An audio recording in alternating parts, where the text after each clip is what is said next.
people are going to get really annoyed with that. Well, that's what's going on, dude. I'm going live right now. So let's start this thing up. And actually, let me start this thing recording too. All right. So today, being March 3rd, 2019, this is the Love Shovel Podcast, Episode 2, Games and Cheats. With me today is Life's Lesson.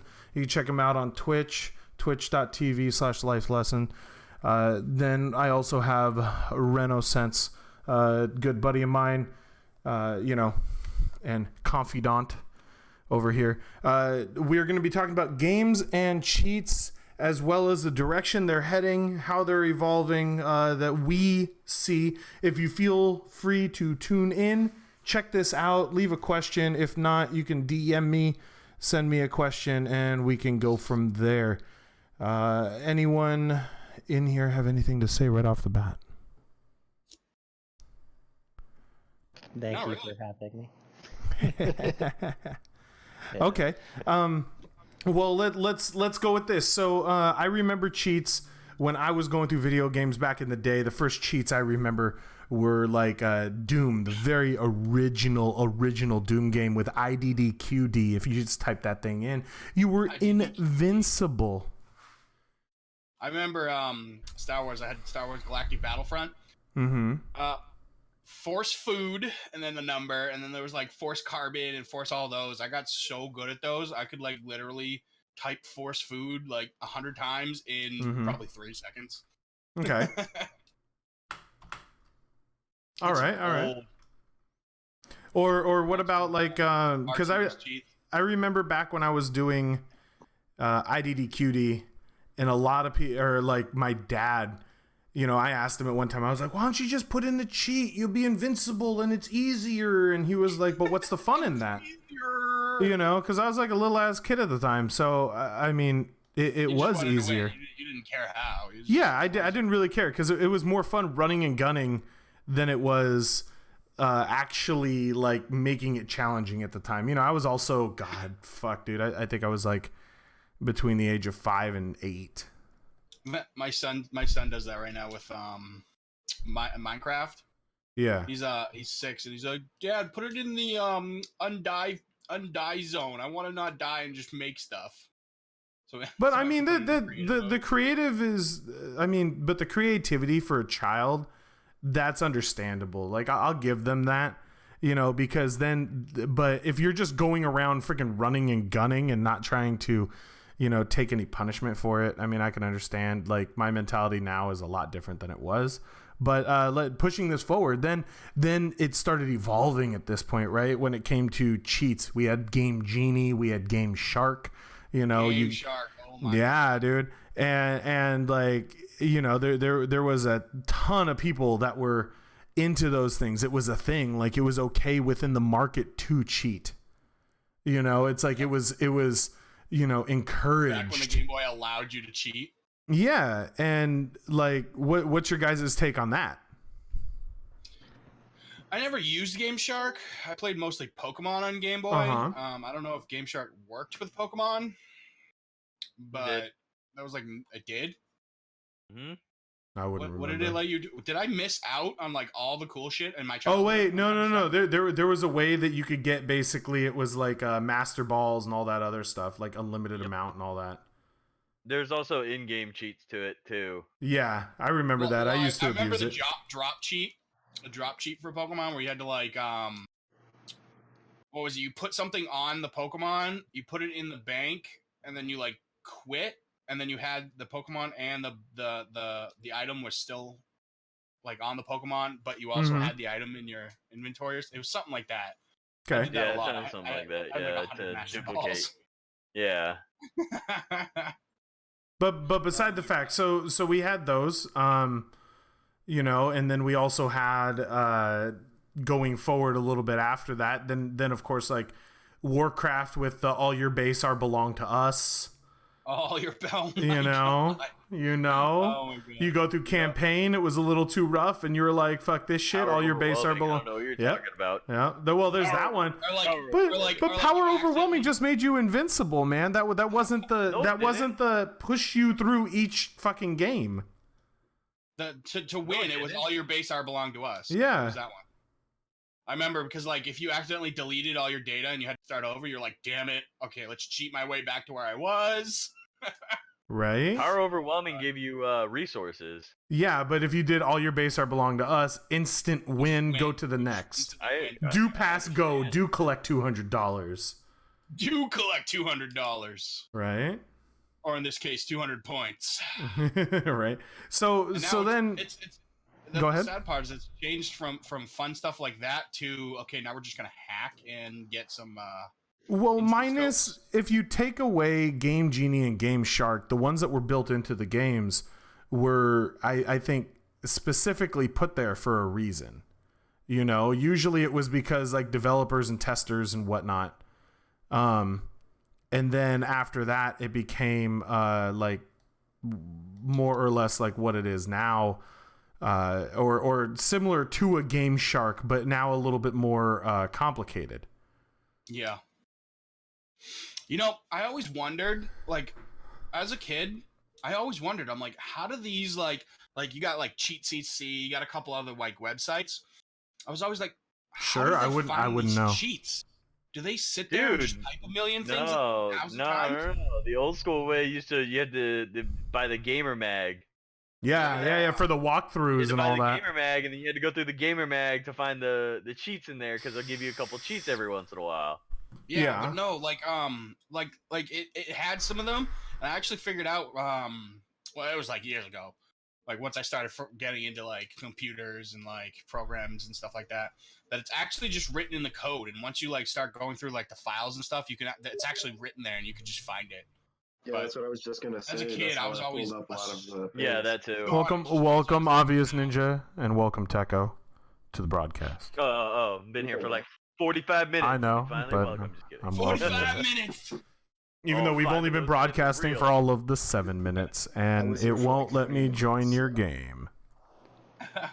So, here's my take on Waiting for. anyway. Am I in? Yeah. So, Dude, you should see my screen. It says Obvious Ninja has invited you to game, and then that's it.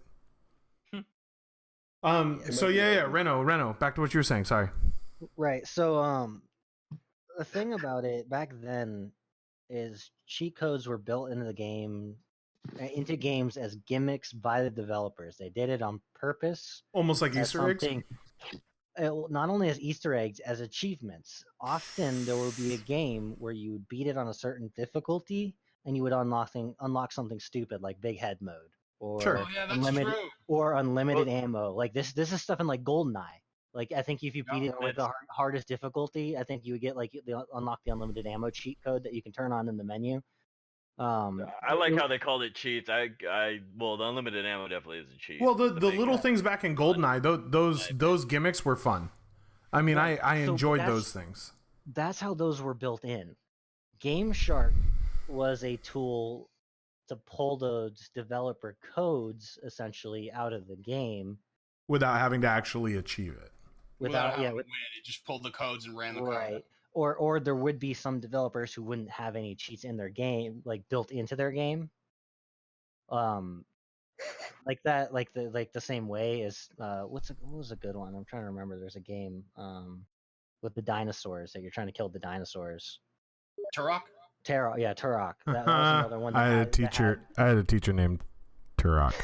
Yeah. Did you really? Yeah, That- and I that- bought a that Turok was another shirt game just like for that. him. Right, that was another game where you'd had cheat codes built into the game, like Big Head mode and stuff like that. Yeah. But Game Shark would break the game and go into where the developers had those cheat codes in for the development process and pull those out so that the player could use them. But didn't Game Shark sometimes cause like severe crashes that actually It- broke the games? did. It would also corrupt your save data, so you'd have It to did, restore it too. right, and it did that because it was forcing its way in. Yeah. They were more illegitimate methods of cheating. And I think what happened is the reason something like Game Shark came into existence is because people were used to playing games like Turok, GoldenEye, from the N64, Sega, like, those games having their cheats built in, where it literally said cheat codes, and you would click on it, and you could type in a code, or you would unlock something in the menus. And then it changed. They didn't have it, right. so Game And Shark came out. Right, and the last time I think I saw a game, at least that I played personally, that had that kind of Easter egg style of cheat into the game, and it's not necessarily just a cheat. It could literally be an Easter egg or a modifier to the game. Okay. Was the Halo series, where you went and found the skulls, and That's right. those skulls would modify the game, the way the game was played. Okay.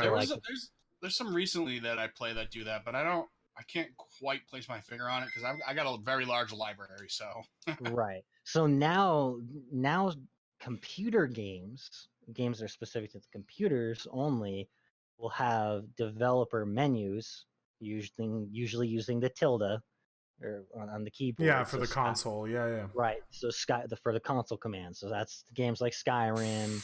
The Witcher has it. There's a lot of games that if you can mod the game, if developers allow modification tools to a game, you can pull that menu out, or it's innately a part of the game previously or as a whole because the way the game's designed. Bethesda games, for instance, have it built into the computer because the game breaks on its own because of how much the coding does weird things, and so sometimes you need to use a console command to reset a quest or reset a character or whatever the heck it is. Otherwise, the game breaks. Yeah. Because that's just the way So people, that's the thing is nowadays, if developers do put in cheats or whatever, they are so utterly extremely hidden that nobody knows about them, or they just don't do it anymore. Well, there's a huge controversy lately on Fallout because of that. The new Fallout. There's a Fallout 76. Yeah, there's a developer room that had everything, and players found a way into it. No, I mean, that was the same thing with World of Warcraft, dude. World of Warcraft, there's their test area, and people in World of Warcraft figured out a way to get in it. So then Blizzard themselves had to go through and fix it. Right, and in a game like World of Warcraft or a game like Fallout 76, where it's online multiplayer, there's a competitive aspect to it, there's a progression aspect to it. It's unfair for a player to be able to go into there and grab anything they want. So those aren't supposed to be included in a game like that, because of fairness. So that's understandable. But that's why what happened, and this can kind of go back to our conversation we were having prior to the podcast, to the direction games have moved in general, more towards PvP-centric games. Mm-hmm. And I think that is part of the push as to why cheats are the way they are now, because a developer can't put those kind of cheat codes into an online multiplayer game that's competitive.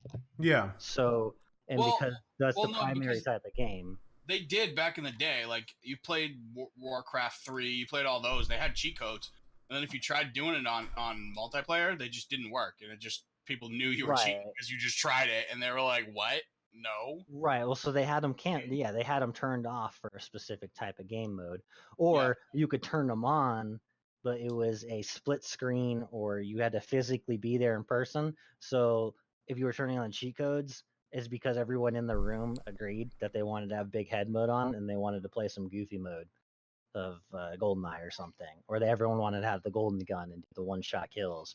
That was more LAN, because split screen was you had screen lookers, so that had their own. Screen lookers. They had their own cheating. Cheating before cheating was like legit. Cheating before cheating was big. Are you screen looking? Okay. So then you seen that? Sorry to break into this, but you seen that picture that they have every once in a while that rotates around? That it's you see the two kids playing on the TV, and you see them on his face. Yeah, the cardboard. Yeah, the cardboard splitting the screen just so that they don't cheat, and one has to sit under the cardboard. Dude, I can see someone. I could see some dude. you know, doing some woodworking stuff and creating a double-decker chair with like a divide on the screen. So some dude's sitting up top looking at his half and the other one's on the bottom looking at his half. See, back in the day, the way I handled it, we just like if my cousin was cheating, you just beat him up. Like, you cheating?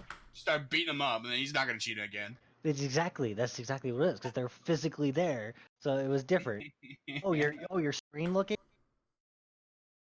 You're screen looking. Let's see if you keep screen looking. Let's see if you keep screen looking when I hit all your pressure points on your rib cage. Yeah. Right. So okay. So with that, now that disclaimer, we were all 10, so we were like. no, we weren't. It was white on white crime. You were like 30, so you know, because you're like True. 120 right now. True. But. What is it? But no, we were kids, so it was like kid fighting. It wasn't actual fighting. Just disclaimer. So continue. with that said and done, with Reno saying that games are now being more oriented toward PvP play, PvP. like most PvP oriented games, MMORPGs, battle royales, Counter-Strike where it's like 5-on-5, so on and so forth. So now that we're going that direction, let's break into the real direction that I wanted this to go in, which is like a lot of these gamers now, it's becoming clear that it's like cheating is almost like a thing now, you know? And how do you guys feel about this? Like it's just, you know, like Counter-Strike, you have ridiculous. I think it's using like a third-party cheat. Yeah, like wall hacks and things like that, things of the such. Well, yeah, you know, I mean, one of the more remembered one by a lot of people who played Counter-Strike was like spin botting. You know, you had the dude who's like spinning around, but it's like it's basically an aim. He's aim hacking and wall hacking. It's like an all-in-one cheat. You know, to me, that ruined a lot of the community. To me, I could see that ruining it. Like, I saw videos on people that cheated that had like wall hacks that were streaming and got caught. Like, it's like. Well, I mean, me and Obvious, we have. Like, yeah, there's someone that me and Obvious know, and they got super pissed off with the game because everyone else was cheating, so they decided to do the same thing. They actually paid for theirs and all this other stuff, and then come to find out they. You know, they wound up getting caught and banned. But it doesn't stop someone from, you know, continuously just creating a free account through Steam and all this other stuff, because I guess like a prime example, like PUBG, if you get banned from PUBG, it's not a hardware ban. It's not a MAC address ban. It's just a game ban for that account. Yeah, well, because the way they see it is, if you're gonna cheat and you're gonna continue wanting to play, that's just another sale for them. Yeah, well, if it's a pay to play. Well, let's say even the free. Let's say even the free. Like now you got Counter-Strike, and even though you get banned on Counter-Strike, depending on the offense, the like Steam isn't going to MAC address ban you or hardware ban you. You know, otherwise, how else are all these people making so many different accounts, and you see that like the name is just coming up again and again and again in different slight variations. Yeah, that gets really frustrating, especially because like it just makes it so unfair to the point where like, oh, I should have won that, but this guy cheated and beat me because he cheated. Yeah, or okay, let's push it a little further now. Now, because now we're having these programmable cheats. You know, where people are downloading a program into the game that will tie into the actual data files, or basically convince the data files that what's going on is okay, and it'll override it. So they don't get caught. Yeah, exactly. So that's how you get spin botting and all this other stuff similar to it, like wall hacking and all this. So you're just kind of undermining the game. But let's push past that now, and now we have technology that is nowadays like what is it, like similar to well, we have technology nowadays like mice, you know, that are programmable.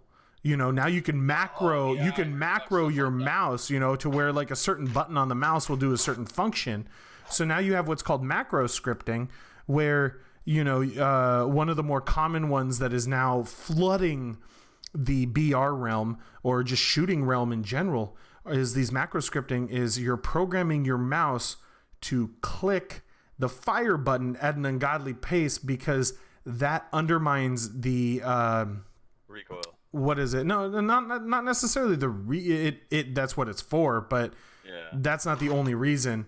What it is because what it is it's basically you're clicking the fire button because the reposition from the recoil is faster than if you're holding down full auto, and they're putting a macro script in there to click this button at an ungodly pace. So it's the same thing as like full auto, but it's more accurate. Yeah. It basically turns something. Well, maybe not nearly as fast as full auto, or even taking like a single fire weapon and making it a full auto without the ability to technically full auto. It's one of those things. That's the way like a lot of programmed is that when a single the recoil effects is going to be less because one shot and your character resets. Well, that was actually a big thing back in the day on Xbox. Right. I don't know if you guys remember, but I remember the programmable controllers, if that's what you're wondering. No, it wasn't a controller. It was like you install a button onto your controller. Like there was ways to do it. You got to like go in and solder up some wires that cross into a button. Then you push the button, and it's like it turned things pretty much full auto. So basically, it's like you're basically wiring in a relay. You remember turbo button? That's what it was. It was a turbo button. You remember the old. I remember the turbo button back on the Super Nintendo. Yeah, I was gonna say like the old turbo buttons or not turbo buttons, but the turbo controllers where you were able to purchase a controller that was a third-party controller that allowed you to do that. Yeah, and there was a switch that you could turn it off and on. So people started modding them. So Xbox had to start making controllers that couldn't be modded that way.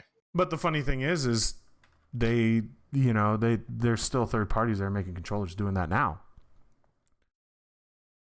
They have modded controllers now?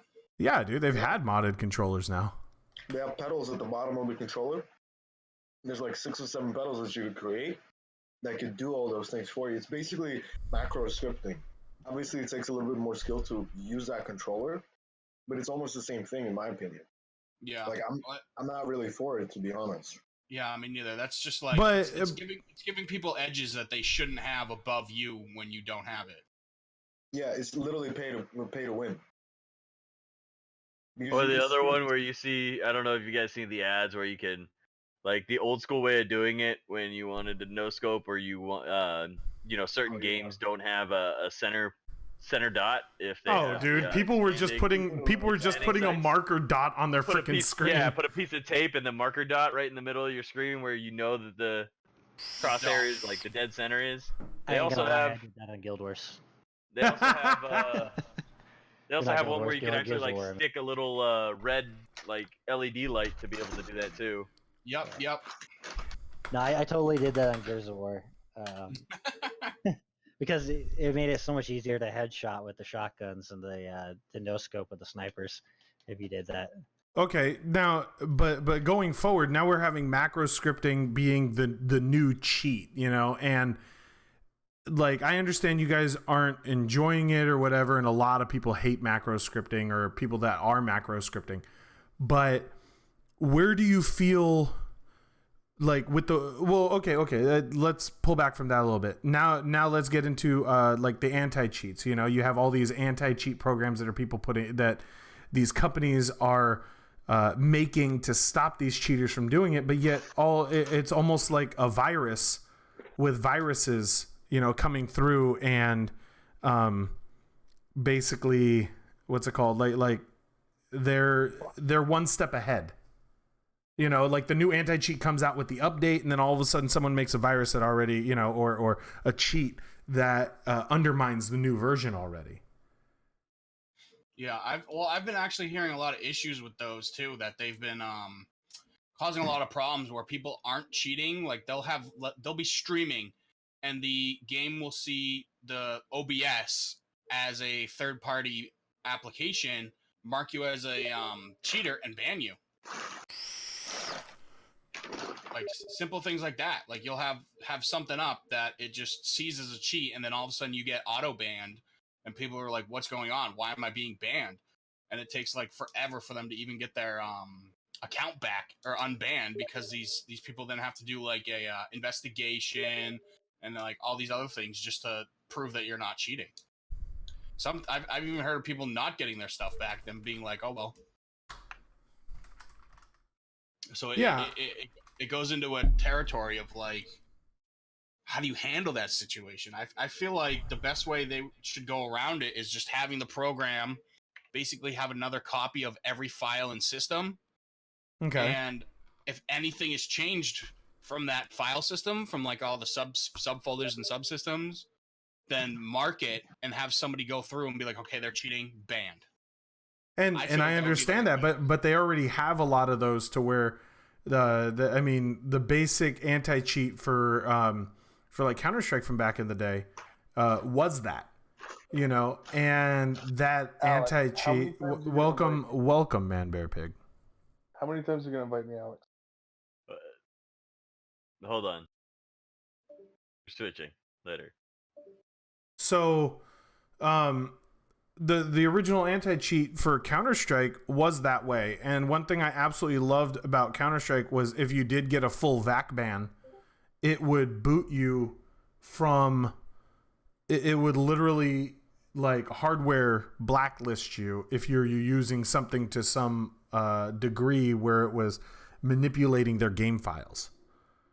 See, I feel like they should do that for every game. Okay, but then it's going to create. But then it's going to create a certain level of animosity within the community.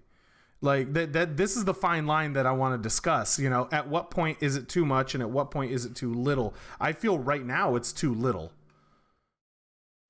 I feel like if you're using like actual like wall hacks and things like that, they need to ban you. And then if it happens again, like if you make another account and the same MAC address or whatever, and they're still using cheats, hardware ban, you're not allowed to play this game anymore. Okay, but at the same time, that in amongst itself, with the way the internet has evolved to this anonymous free soapbox where you can sit and say whatever the fuck you want and get away with it, okay, and no one's going to find you, how is that going to affect them? Because then people are going to put false information on the internet about a company, about whatever, and it's going to greatly fuck with people. And I'm being more or less the devil's advocate in what I'm saying right now. But see, that's the thing though, is if they're going to be putting out false information, that's on them. That it doesn't mean people are going to believe them. You have to like people can easily see, okay, this isn't a credible source. This isn't a credible source. Like okay, this guy said this happened. Okay. And most of the times people will just bitch on like Facebook or something. And then people will be like, good, you deserved it. You're cheating. Good. You deserve to be banned. Well, yeah, but let's say we get a let's say we get someone with a following at this point, you know, who let's say we get someone with a following at this point who can create that social mob in the direction that they want it. Then what happens? Well, no one has a following strong enough to make the social mob that'll like cripple a game. Like a AAA game, yeah. Nobody has the social following to do that. Especially, even nobody has a social following that'll care anyway. Because like, you look at Overwatch, right? Tim the Tatman, huge Overwatch player. Like he had thousands of people that would watch him. He stopped playing. He was like, I'm done with this game. A bunch of people followed him, yeah, sure, but not everybody. Well, and I understand that, but prime example, let's go with like you have games like Apex Legends that killed that like it's not utterly killing, but I want to say it has crippled like Fortnite to a certain extent. You know, it took a lot of theirs. It greatly killed the amount of player base in like Ring of Elysium and stuff like that. And I understand what you're saying, but what I'm saying is in that regard, as an example, if someone does have enough of a say-so and there's enough, people that are convinced that he is correct or she or whoever is correct, then they can get a lot of this social mob happening. But see, that's the thing is if that was to hypothetically actually occur, then the company could just turn around and be like, okay, you know what? This is what happened. This is what the person did. We banned them one time. They created another account, and then they did this again. So we banned them a second time, and now they're permanently banned. You have 2 chances. We gave you 1 chance. You cheated. You got caught. The second time, you're done. Okay. They can come out and just like give formal explanations. If they have that big of an impact and they were that big of a person with an influence, they could just come out and be like, okay, this is what actually happened, and like they'll have physical evidence. They can literally show the physical evidence of the person being caught and banned twice and then permabanned. They literally probably could just sue the person for slander. Or they could sue the person for slander. There's a lot of defenses. Okay. So then with that being said, why are these companies not doing it then? I think it's more along the lines of they don't want to take the extra resources to permaban people, because then there's a lot of inquiry required, because you'd have to have somebody go back and look through all of the data. Like it probably costs too much money for the outcome. Like they'd rather just deal with it as it comes. Like, okay, this person cheated, ban it. Okay, this person cheated, just ban it. They'll have to make a new account. Oh, they cheated again, because it's a lot easier just to have the computer just go through and just ban the accounts as they show up than it is have somebody go through all of the files. Okay, they banned. Okay, they did this, they did that. Okay, now we have significant enough proof. Because it would be a lot of money to pay people just because that would be their job. They would literally be a banner, because they'd have to go through everyone who's potentially banning, because there's reports of like everyone reports people for cheating all the time. Yeah. They would have to go through all of them. Well, it's like, okay, understandable. And with that being said and done, they've already got programs at which that's what they're doing with it. There's anti-cheat programs that are out there that are already, I guess you could say the what I'm trying to get at is, instead of what you're saying, why don't they just make something more invasive? Well, because once you start getting invasive, you start intruding on like computer privacy and things like that. And I understand that, but that's the only way to truly stop it. Well, that's the thing, is there's no way to truly stop it. So the best way they go about it, and the cheapest at the same time, is just ban it as it occurs. But that's what they're already doing. And they're still failing greatly at it. But the best way that they can go about it and it not cost $100 a video game for everybody is to we have to suck it up and deal with it the way it is. Unless they can somehow develop like a cheap software that can non-invasively keep there's a job for somebody in India who's doing IT. Make this thing.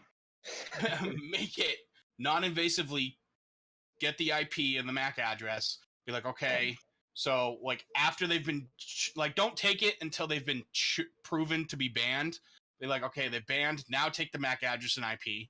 Okay, this person's been banned again, match it up. Okay, MAC address, IP match, permaban.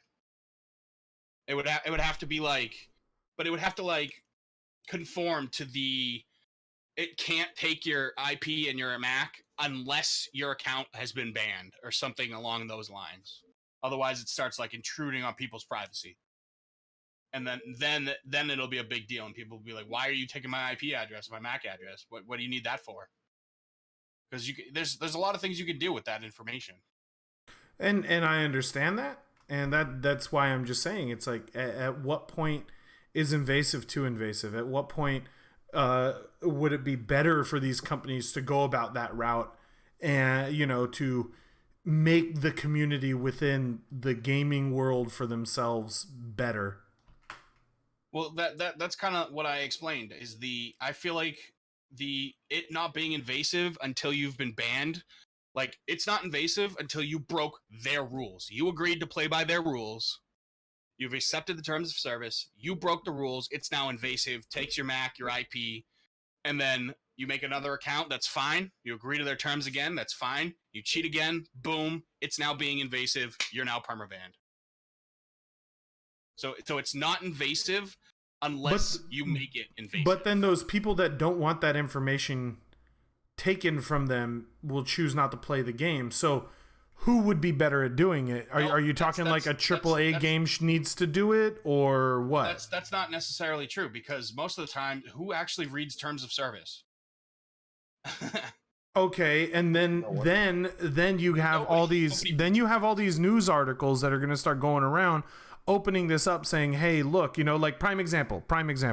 I forgot what artist it was. I think it was it was an East Coast artist that was releasing a CD, and if you had a certain carrier, you could download this thing, and you basically got the CD for free."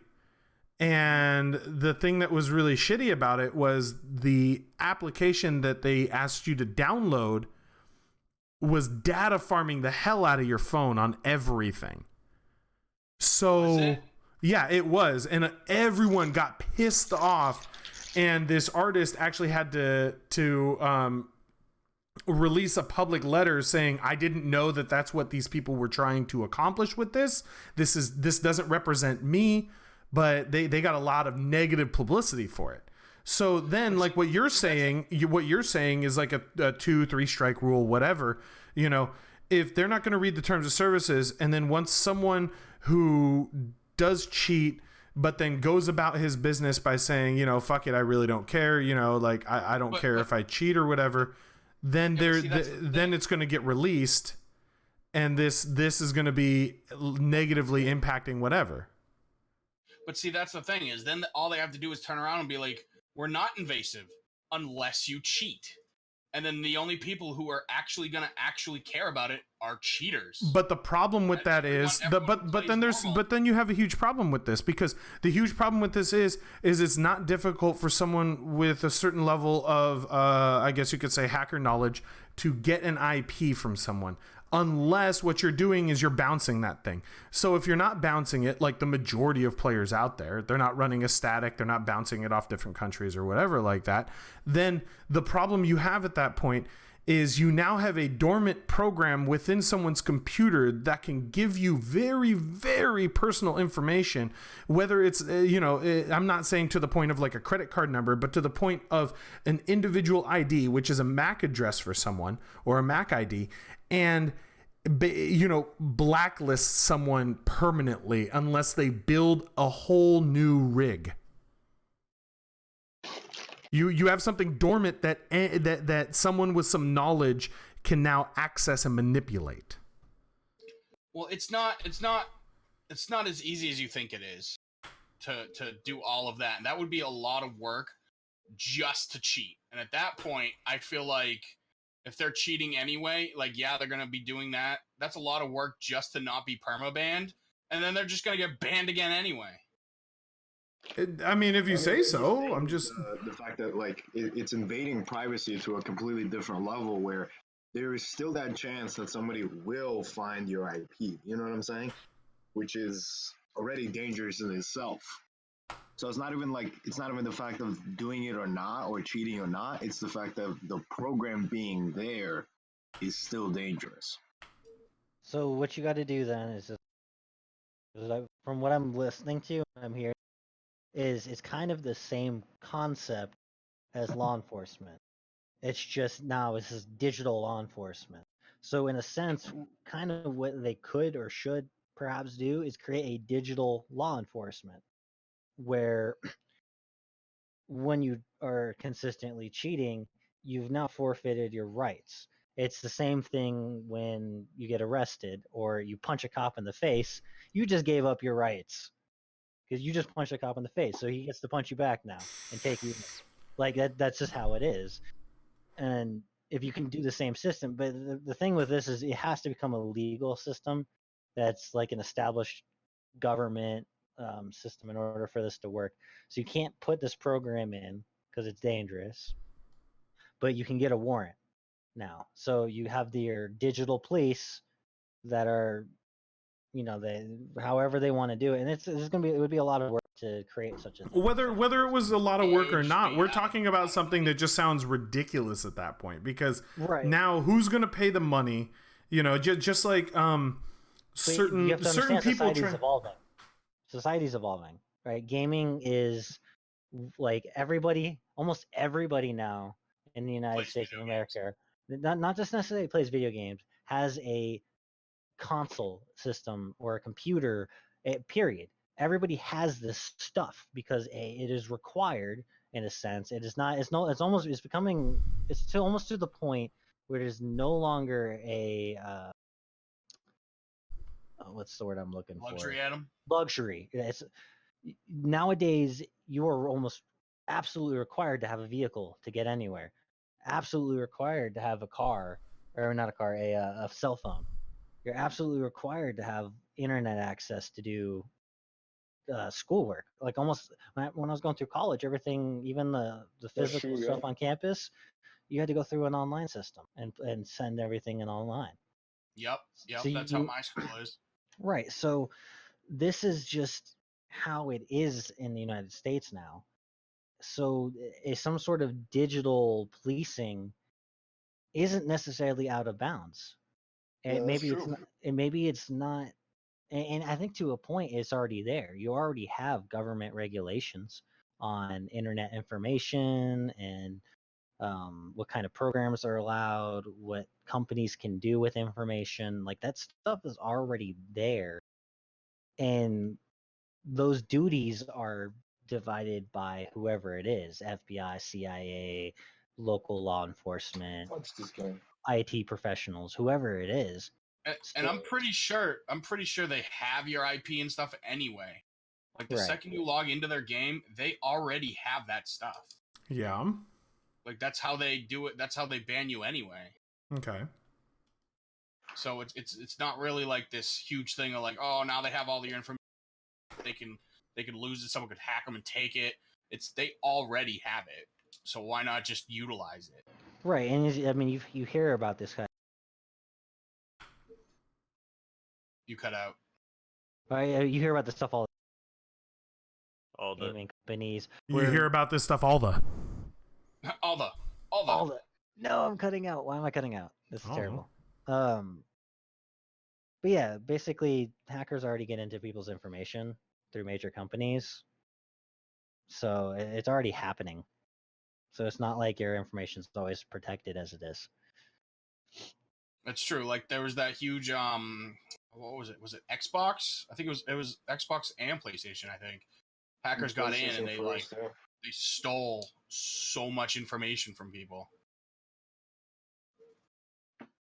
So it's just kind of like there's not much you can really do about it because they already have it. So I think they just need to utilize it and create like a program like that helps deter.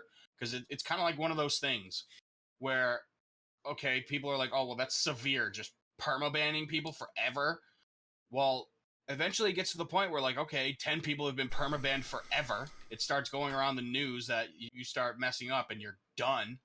People are just going to stop cheating because like, yeah, you're going to get some people that are, oh, I'm going to get away with it. They're not. But most other people will be like, yo, I'm not going to risk spending $60 on this game and then never being able to play it again. They'd rather just deal with not being able to cheat and just play it normally. So basically, we're saying that the answer is to have a dormant, invasive program that gathers information, and then once they have so many strikes again, so okay, go ahead. It's a normal spy, or not a spyware. It's a normal anti-cheat program. But once you get caught once, it bans you. but since they already have your IP address, it just basically it just copies it into their servers. Like it puts a note next to it in their servers, like, "Hey, this guy's cheating." Which they already have that going on right now in regard to Counter-Strike. Yeah. When someone gets VAC banned on Counter-Strike, it's just that game.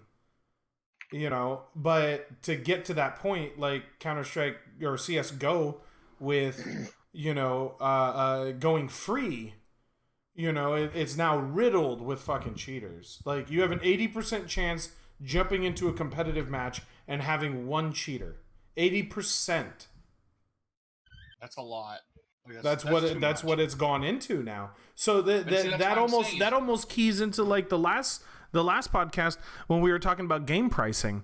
It's like, are we making games more expensive to X out some of the world that wants to access a game and then cheat in it, and then realize that once they cheat in it, they get banned, and now this, $60, $100, whatever price tag they decide to put on it is now blacklisted, and you can't access this, this game anymore. Is that what's going to stop them? Is what you're talking about, Life's Lesson? Is that really going to stop them? I mean, I'm not saying it's going to be stoppable 100%, and I understand that, but I'm trying to dwindle down the number because a lot of the topic of this podcast kind of came about because myself, Crazy Animal Gaming, Techco, we've run into people on similar games that we play, because I am trying to keep this as neutral as possible without outing some people that, I don't know 100% for fact, that they are cheating. But we've come across people who are using macro scripting. We've come across people who are using wall hacks, in a battle royale that we play. And it's ridiculous. We get really upset with it. And they're now, these people who we are talking about, now also play competitively, and it's not just for the leadership board. They're actually playing like a league that is competitive, whether it's a professional league or semi-pro league or just something that's kind of trying to become an esports thing. What should stop those people? I mean, to me, that's a little bit easier to define for myself, but what about you guys? What do you guys think? Well, I still think, like, once you start, like, dropping the hammer, like, the hard hammer down, it will slow down because, like, okay, yeah, you just spent all this time, and then you started cheating, and now all that time you spent on that game is gone. Once you start seeing people go down, you start realizing, like, oh, this is getting kind of hard to cheat. I probably shouldn't cheat because I'm going to get caught, and I'm going to get banned. But what if you start playing games like, like what I was saying before? What if you start playing games like Counter-Strike, or you start playing games like a lot of the battle royales out there? The only thing you're really losing are skins. You're not really losing anything of value. All they have to do is hardware ban you, because all of your information is sent to that the launcher. The launcher. The launcher then bans your account. Okay, you make another account. But then it's like, you're cheating again, there goes that account. So eventually you're just going to get sick of making accounts. Or hardware ban to where the launcher... Tell that to all the CSGO cheaters right now. Well, no, that's the thing, is it's the launcher recognizes your hardware and be like, okay, well, this exact hardware with these serial numbers, blah, blah, blah, blah, belong to this person who was banned, ban it, and they can't make an account anymore. I don't see tying into like real life phone numbers. I don't really see. I don't really see. I mean, I understand where you're coming from. I don't see a lot of this really making that big of a dent because, okay, prime example. Let's take it away from video games and let's apply it to real life. Okay, real life right now, is getting a really big negative. And when I say real life, I mean like non-virtual. Okay. Non-virtual. Trees and rocks and stuff. Like real trees. I'm talking about like law enforcement and like, regular civilian life as opposed to something behind a computer screen. See, now you're making things up. That's not real. So with that being said, Okay, a lot of people are like, well, nothing's happening to these criminals that are, there's not a hard enough punishment to stop criminals from burglarizing and doing this and doing that, and they are harping on it, but a lot of it comes down to some of the small stuff. If you start showing that you have enforcement around, people are less likely to do anything. Yeah, that's what I'm saying. Is you start doing more to ban people that are doing stuff, it's less likely to occur. But at the same time, at what point? Games have already solved that, though, in the past. There's not a lot. It's just not games. cutting out. I think I gotta just stick it in my mouth. Anyway. I don't know, dude. I don't know if it's your threshold or what, but something's cutting out, man. Like you'll go half a sentence in and it'll stop. Yeah, well, I was saying in the past, a lot of games have actually already had figured out a system Hole in one against cheating. Like a lot of those online games. So it's like RuneScape is a good example. You put in player moderators or actual company moderators on the company dime that can literally see it happen in game and can do something about it. So you put That's that in. A good point. And that was something that was prominent in the past. They don't do that as much anymore. Games like these battle royale games, they literally should be putting in moderators in every match. They should be like, your job is literally to play, 15 matches a day. It would be more than 15, but right. Well, I'm just, this is an example. 15 matches a day, and literally just play till. So what you're telling me right now is that the Love Shovel is now kind of finding a way to open up more jobs in the job market. Right, it is. But I mean, like I said, these things were already there in the past. Whoever said the Love Shovel doesn't help the people. Love Shovel for president 2020. Right. I don't think that's how it works, but okay. It will. It will. Even though I'm not. Even though it will be under one person's power. Even though the host of the Love Shovel isn't even old enough to run for presidency yet. And we're all twisted in the mind anyway, so it doesn't quite work out. 35. That's so old. Why do but you that's 35? That's what's required. Minimum. So, seriously? Yeah. 35 minimum age to run for president. That's crap. That's what it is. Right? Welcome to the United States, man. And I think it's 25 to be a representative. Oh, it's 25 to rent a car. What are you talking about? Right, it's also 25. 25 to rent a car. It is 25 to rent a car, and it's 25 to be a state. Yeah, it is. Yeah, it is. You gotta be 25. You can't work for companies that just means that whoever's doing it. That just means that whoever's doing it is now not following the law 100%. No, like I've been renting cars since I've been 21 because I have credit. I understand, but it's law that it's 25. Unless the state that you are in changed it, but federal law is 25. I guess New York changed it, yeah, because I'm like legitimately. Because New York feels they're better than the federal government, just like Gavin Newsom in California. Just like they think they're better than the Red Sox, even though they're not. That's beside the fact. Cue the fight. I know. So besides the fact, so with that being said, this whole like stopping cheaters ordeal. Let's go to, because I mean we've discussed pretty well on a non-professional level. Let's go on the professional level, to the esports leagues, because esports is such a new thing and all this stuff. And then some of the bigger scandals that a lot of people are hearing are like professional Counter-Strike players that are getting caught and VAC banned during tournaments. You got them getting found out afterwards. You got people who are even streamers that compete competitively for large amounts of money, and then they're getting caught cheating.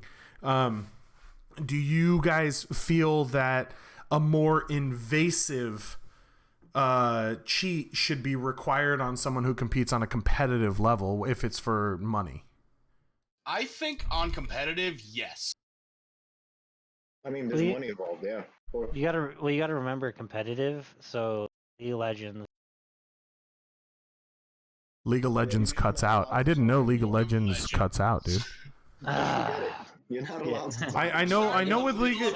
Just start at the important information of your sentence. Important information. Yeah, I don't know. The first 2 words, they have to be the final cut. The final part of what you were. Yes. Say everything you were gonna say in 2 words. I just need to start by like laughing maniacally, and then go into the information. There we go. So League of Legends. It's actually working. You're right. Maniacal laughter. No, what happens is esports is a lot like professional sports leagues. They have their own, like NFL commissioner, NBA commissioner.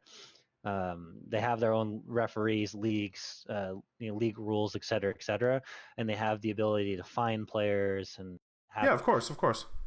And that's all esports has to do as well. As long as the esports has the same kind of system, which in most cases they do, they have a legal way to legally reprimand a player by fining them, banning them from playing, whatever it is. And that's all they need to do. And then once it goes into non-competitive area, they do what they would do with normal people. So be that moderators, a program that VAC bans you, whatever the heck it is that they need to do to prevent cheating. Yeah. I ultimately think the gaming industry needs to just move away from constant PvP as well. And you'll have less cheaters anyway, because but that's what draws attention. Like, think about it with think about it in everything that people within the world do. Sports is PvP. Not just sports alone, but like, one of the bigger ones, UFC PvP. Even though it's individual PvP, it's not team versus team. You have. I thought that was PvE.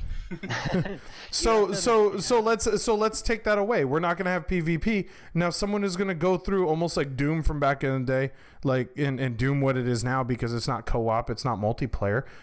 You're running around, and if you want to cheat, go ahead and cheat. It's not going to affect someone else. It's your gaming experience that you get to make it for yourself.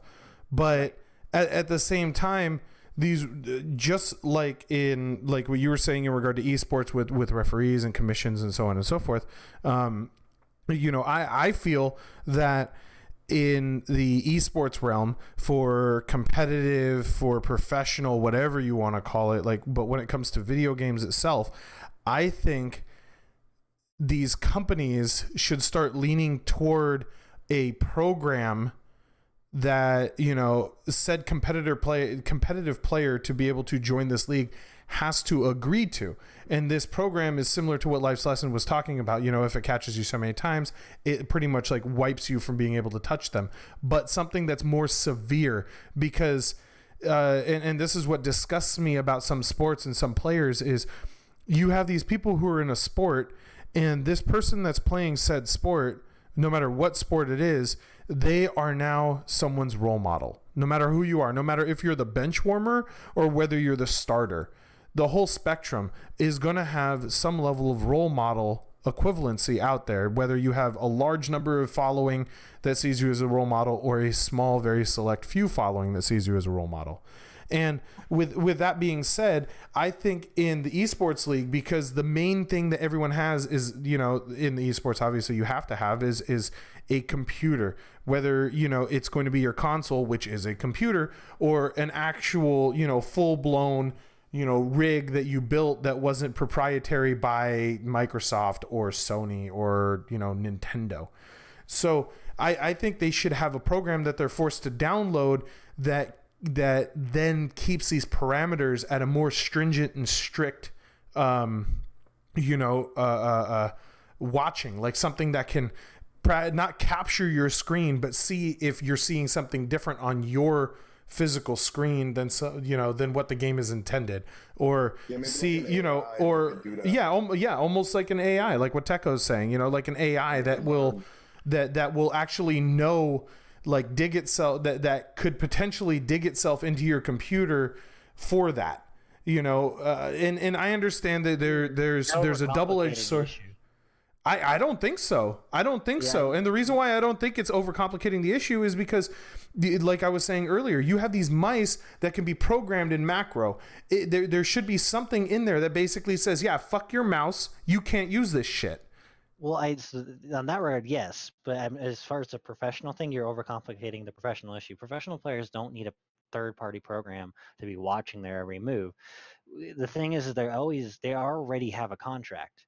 If the company is not giving them a contract, but what catches them from doing it? That's the thing. I understand what you're talking about, but let's put it to this they degree. Have visibility. You have to understand these people Everyone have watches. But not all the time. But not all the time. Okay, so prime example, like what me, Techo, and Crazy were talking about. There's this one guy who's now competing competitively and all this other stuff, and he blatantly cheats. Okay, now yes, he's not signed under a large company and all this other stuff, but taking the contract aside, okay, a lot of tournaments are ran privately in people's homes. So some dude who's hosting a tournament is sitting in, I bumfuck nowhere in his mom's basement for all I goddamn care about, and is hosting this tournament. Whether he's providing money or sponsors are providing money, but what is going to stop the people in this tournament, or not even this tournament, but like say a sanctioned one, under whatever developer that they sponsor, or the developers say, okay, we will back this and recognize it. What is going to stop these people? On a professional level. I'm not even saying on a different level. I don't think I'm overcomplicating it. I think what's happening is I'm just trying to... Professional. That's the thing, is like, it's professional, like pro, like the pro esports teams, like in League of Legends and Overwatch, and because if you're talking about, because I think what you're talking about now is semi-pro, where you go to a local scene. So basically, right. so what you're defining it as is something that esports recognizes as a quote unquote professional right. thing, even though you can have a semi-professional event. My thing is, pro should be when money is involved. Right. From a corporation. Okay, then in that regard, a couple $100. I mean, like. Then in that regard, what Renaissance is saying, $100,000 for your pro season win. Then in that regard, what Renaissance is saying, if you're saying pro versus semi-pro is considered professional. Not even semi-pro. Private tournaments where money is involved is considered professional, because a lot of private tournaments, prime example, even though it's considered a private tournament, okay, Dr. Disrespect hosts the Code Red tournament. And the recent one that he just did, which I think is his second one, $20,000 pot. But that would be up to him to catch the people. Right. And I understand on a private level. So pro would be esports. If you're on a team, you're signed, and you're playing professionally on an esports level, that is a professional. Okay. So it's like sports. Okay, you go to some guy hosts a tournament for football at his house. The winning team gets $200K. That's not pro. So then what's going to stop said gamers that are playing under the guise of whatever professional team is recognized by esports out there from cheating? Because all that's going to happen is when he's caught, the only problem in the contract that happens is then the company or the organization in which they signed under, that's recognized as a professional esports team, then automatically cuts him in ties, basically going, oh, we didn't know he was doing that, whether they knew it or not. So should there be something already implemented to force them? They get fined a whole lot of money. Yeah, they get no. See, you guys aren't getting it. I'm not talking about fining anyone. I'm not talking about any of that. I'm talking about stopping it from getting to that point. You can't. That's the thing, is you're. But here's the thing. That's why you're saying I'm overcomplicating it. It's not overcomplicating. It's coming up with something that stops it from happening to begin with. That's not overcomplicating. How is that overcomplicating? Well, let's take this back and let's backtrack this then. All right, and go to real life. What's stopping me right now from going out? From jacking off while you're on this podcast? I have no clue. Right, from jacking off on the podcast. Nothing. Yes. But no, like literally, what is finally somebody? And now the party started. Yes. So, but what is stopping me from grabbing a gun and going and killing my neighbors? Right? That's my moral compass, and that's going to get into just how I was raised, what I believe, et cetera, and what I feel society or what society says is the norm. Society says don't grab a gun and go kill your neighbor for no reason. But right? you're not under the guise of what we're talking At about. least have a reason to do it. What we're talking about. It's the same. Well, it's the same thing with cheating. Generally speaking, people do not agree with cheating. But we're not talking on a general right now. So you're digressing way further. And what you're telling me I'm overcomplicating. If someone goes into like a lot of, if they're a professional player and they get to the point where they can be a professional player and they cheat on their own time or in a professional scene. I didn't say on their own time. I'm talking about on them. That's on them though. See, but now you're twisting everything I said. What I'm saying is, what is going to stop them as a professional playing professionally in that regard? And you're saying I'm overcomplicating it, which I am not. These people if they are already professionally playing and they get caught cheating, they get cut immediately. They're no longer allowed to play professionally because that's okay. But how many? But the thing is you're saying I'm overcomplicating something when it's not overcomplicating. I'm talking about getting down to the root to stop these people already from the get-go, because then what it comes down to is like having the ugly stepson who comes in and all of a sudden everyone goes, well, he did something wrong.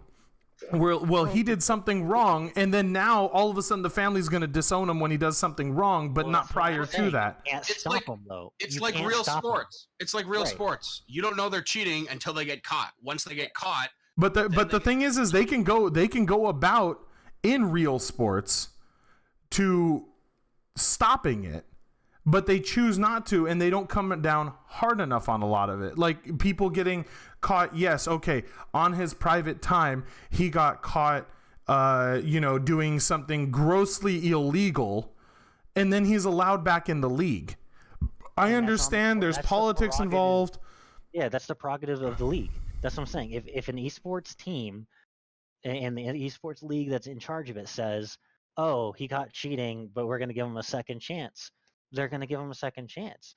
Like that's when I say you're overcomplicating is you can't stop that 100%. You never are going to be able to. But there is a way. But you're never going to 100% be able to stop someone from stealing. Yeah, but that's like using a condom to stop pregnancy 99.9% of the time. I would rather get it as close as possible than not try at all. Because then you get a lot of these people. She should have swallowed. Ouch. Because then you get a lot of these people who like these professional gaming organizations, okay, that esports recognizes as professional, okay, and they're just setting up a computer here, and there's nothing on this computer that is going to stop said player from plugging in a cheat. Like one of the cheaters in Counter-Strike or Counter-Strike on the professional like circuit, what it was is he would plug his cell phone in via USB, and he had the thing basically rigged up that when it plugged in, it ran a cheat in the background for him. Right. Okay. So that is literally on the tournament organizers for allowing a player to plug their phone into. That's basically all they have to do to circumvent that is be like, oh, hey, by the way, players, you can't plug in your phone. You have to use tournament provided materials.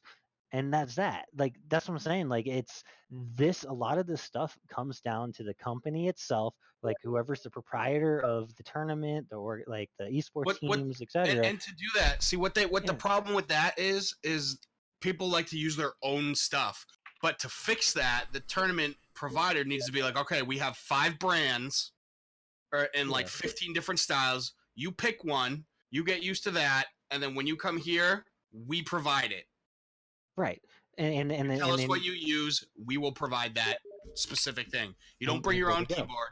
You can't use your own mouse. You can't plug in your phones. They give you the computers. Everything that is down to the actual tournament professional league is provided by the league. You're not allowed to bring or do anything except your shirt and your pants and probably some underwear. Right. Or no pants and just underwear. No pants and underwear. You got to be naked. Just a shirt. Command. One of those big leather chairs. You got to. We call it the No Pants Gaming League. No, it's not even a leather chair. It's one of those really uncomfortable, like. No, it has to be a vinyl. Has to be vinyl so that when you sit down on it for a long period of time, you hear the peel up from your skin. No, you hear the peel up. no, it's gotta be like the chair from James Bond. That one scene where it doesn't even have like the chair portion; it's just the rim of the chair. So every time they catch you cheating, they just swing a giant, That originates from Japan, by the way. Not a hammer, the rope. Remember, he had the They rope. use They monkey ball. Monkey's fist. Right in the nuts. Just boom. That'll stop cheating real quick. Wow. I mean, but that's what I think that's what's starting to destroy everything that we're talking about toward the end of this is starting to destroy gaming on even a PvP casual level. And cheating is wrong, and people can agree if you're put in a situation where you want to have a fair content, which nothing is truly 100% fair because everyone has different connections, everyone has different DPI, everyone has different whatever, etc. So I mean, but barring all of that, if you want to be close as fair as possible, yes, you do not want somebody to cheat. So in order to prevent that as much as possible, yes, a company needs to be able to have a way where they can strictly enforce and punish those who break their terms of service. However that needs to be done, it should be done because cheating has become more prominent. Yeah. But it's mostly in certain types of games. Which is funny. Well, it's PvP oriented. It's always PvP games, and it's actually predominantly in shooters. Yeah. So games like Escape from Tarkov, PUBG, things like that, and that's just how it is. You gotta stop people from doing it, and if however you want to do that, so be a permaban through their physical hardware, or if the company wants to do what they're doing now, if they feel like that's the solution. I think a lot of people agree that that's not the ultimate solution. That they need to come down and crack down harder, and take cues from real laws in real life. You murder somebody, you go to jail forever. So basically, what you're saying is similar to what yourself. So similar to what you in Life's Lesson was talking about, into creating some type of video game cheating police. And however they need to do it, that might not be the solution. That's what I'm saying. Actually, I think it would be, as long as whatever nation agrees to this, or on an international level or whatever, will agree that the downside is it starts segregating, and it goes into a whole different thing, because to make the conditions a little bit more favorable and easier to regulate, if you say, prime example, like what you were talking about, let's take PUBG, and let's implement this into PUBG and say the United States goes, okay, we're going to allow this. And in allowing this, we're going to start, fining people. And that's where it's going to start, obviously, because basic cheats are going to be fining, and then, so on and so forth.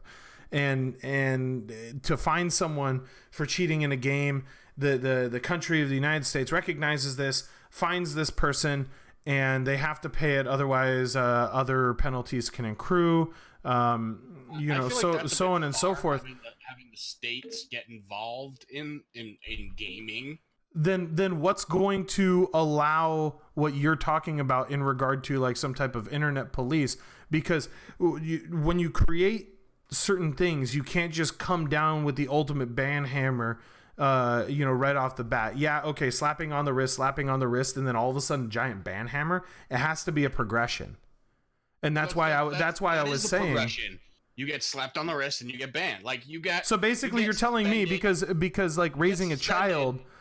So you're saying raising a child, which is a similar thing. You're going to have a child who's going to learn something, right? Because you got to just kind of assume this whole community, even though isn't children, just assume that they are all children learning, okay?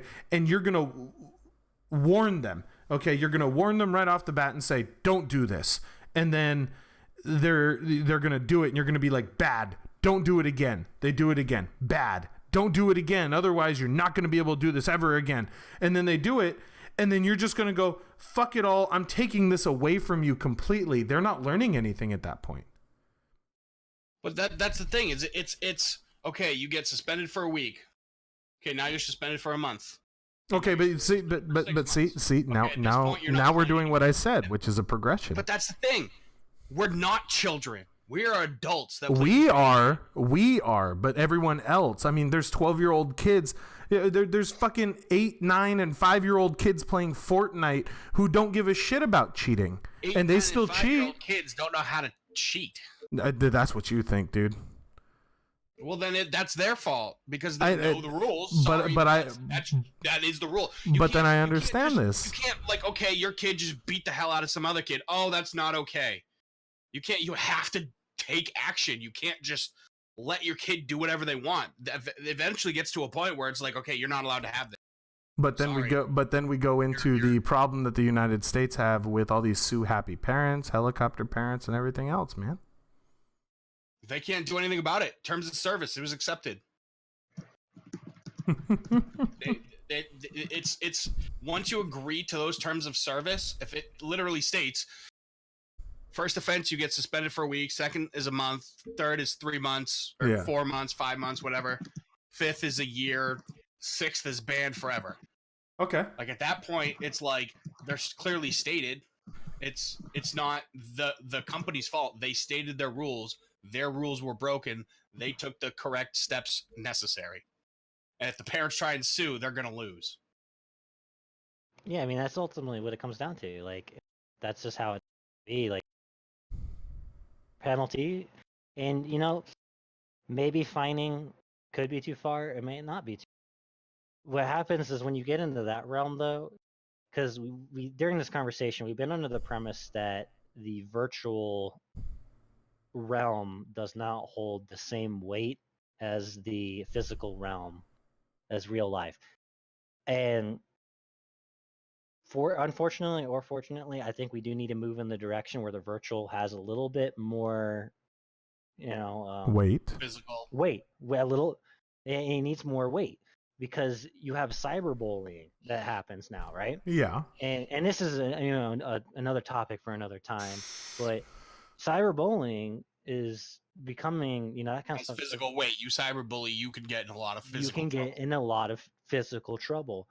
And obviously it becomes hard because you're thinking, oh, this is just a game, right? Well, football is just a game, but if you come in and shank somebody while playing football, it's no longer a game. Damn, clearly you don't play prison ball. I'm just saying. I'm not playing prison ball, right? So so what I'm thinking, with the prominence of technology, the prominence of everything happening virtually, virtual crime, or virtual infringement on fun or whatever, virtual harassment, this stuff needs to start having more weight. It needs to be taken more seriously. It needs to have real penalties. Cheating is just the beginning. Verbal abuse online is just the beginning. Because me getting to sit behind the computer and tell somebody that they have, have complete anonymity about how, and getting talk how they're, how they're, I'm sucking their dad's scrotum or something, whatever it is, some stupid shit. Like, like you're literally not supposed to say stuff like that. You're not supposed to call someone, the N-word for sake of not trying to get you banned rage. You're not supposed to be able to have that kind of, you're not supposed to talk like that to people. It's disrespectful. And that's where I think parents need to take more prerogative in the lives of their kids and their virtual things. But again, that's another topic for another life. How involved should parents be in that's another 4-hour podcast. That's another 4-hour podcast. But that's the kind of stuff that actually is 4 hours? Probably not. It's probably no. I'm actually. We need to start wrapping this up. So but that's the thing. So basically, virtual stuff needs to have more weight. It needs to be taken more seriously. However, that needs to be done. People can't act a fool in video games, just like they can't act a fool in real life and in the physical world. Yeah. Right. So, however that wants to be solved, that needs to be discussed. It absolutely needs to be discussed by game companies, gamers, parents, the government, everybody. That needs to be a bigger issue, and it's not. So, however they want to go with that going forward, I don't know. But that's my piece. All right. What about you, Life's Lesson? Let's wrap this thing up. I agree. I feel like physical weight, not as much. Like, yeah, it is a big thing, but in the end, it is just a game. Yeah, you're cheating, but it is just a game. It does ruin other people's experiences, but I feel like it's just down to the company needs to just be more active in banning people. Body. Like, if you're gonna cheat, you're breaking the game and you're ruining everyone else's fun. Like, yeah, you're having a blast, but you're cheating, so you need to start getting banned more. Like, yeah, it's not really gonna slow people down, but at least it's something. It's better than not banning them and letting them do whatever they want. Okay. What about you, Obvious? I don't know. I've been spacing out. I definitely agree though with the whole there needs to be more consequences, but I look at it this way, that the sort of your way too, because that's what one of the battle royales does anyway. They have the ability to suspend your account for a period of time, and then they also have the ability to ban, and it's like a temporary ban for a little while, and then they also have the ability to permaban, which, if they aren't getting the hint, obviously permaban. Like, if they're going to make another account, more power to them. If they're willing to waste that money for it, go ahead. Assuming it's not a free-to-play. Assuming it's not a free-to-play. But I feel like with the free-to-play, it's like, if they can permaban the account, then they know the IP address. So just put a mark on it that says this guy's already been permabanned. Okay, this guy's been permabanned again. Now let's just completely permaban the IP. Yeah. This IP is not allowed to make any more accounts. You've done it twice. At this point, you don't have any more chances. Okay. Yeah, that makes sense. What about you, Techo? I mean, I don't know. For me, it's just one of those things where I feel like modding has to come in play, where a moderator is in a lobby, right? Either physical or maybe, like I was saying before, a AI or a bot of some sort that can actually mod the entire time, and you know what I mean? Like, just have it watchful eye, because you can tell when somebody's hacking. So it's not a difficult thing. Not all the time, man. I mean, look at those CS:GO pros that have been hacking for a while and then they wind up getting banned. It took a while of people moderating over their shoulder to finally get around to doing it, or actually noticing it 100% to where it wasn't just, oh, that was an uncanny 200 IQ shot or predict or whatever, Well, that's what I'm saying. Like an AI, an AI could tell that ahead of time. You know what I'm saying? Like, if it's embedded in the game, it could see what the player sees. You can see what's actually happening, if that makes sense. Yeah. In terms of in game, but yeah, that's what I thought. Okay. Good stream, guys. Okay. Well, to wrap this up. Thank you, Life's Lesson, Obvious Ninja, Renaissance, Techo, for swinging through the Love Shovel podcast. It'll be up again next Sunday. That'll be March 10th. Trying to start at 7 p.m. Pacific Standard Time, or those of you guys around the world that ever check this out, GMT -8, so 7 p.m. or 1900 hours GMT -8. Today's topic was games and cheats, and hopefully we shed some light on this stuff, even though there were some arguments had and some bullshit said, and I still think it needs to be invasive, and we just need to cut people's testicles off. But with that being said, thank you again, welcome, and thank you for tuning into Love Shovel. This is Rage This, signing off.